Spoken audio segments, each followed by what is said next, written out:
Hello అండి. ఈరోజు అయితే దొండపాదుని జాగ్రత్తగా చూసుకుంటూ కాకరపాదు అయిపోయింది కదా, దాన్ని క్లియర్ చేస్తాం అన్నమాట. మొత్తం అంతా జాగ్రత్తగా ప్రతి తీగ వెతికి దొండపాదు కాకరపాదు రెండు సపరేట్ చేసుకుంటూ మొత్తం క్లియర్ చేస్తాము. అలాగే గోంగూర మొక్కలు చూసారా, ఆ గోంగూర మొక్కల్ని ఉన్న సీడ్స్ కట్ చే ఇలా చూసారా, మొత్తం తెల్ల గోంగూర ఎర్ర గోంగూర రెండు కూడా అన్నమాట. సీడ్స్ చక్కగా ఇలా ఆరబెట్టామన్నమాట ఎండకి. ఆల్రెడీ ఎండిపోయినాయి, కానీ కాడాల దగ్గర మాత్రం కాస్త పచ్చిగా ఉన్నాయి.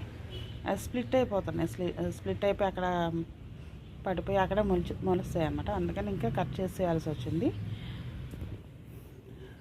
మన కాకరపాదు తీసేస్తుండగా మొత్తం అయితే మనకి ఇన్ని కాయలు అయితే వచ్చినాయండి. చాలా చాలా హ్యాపీ.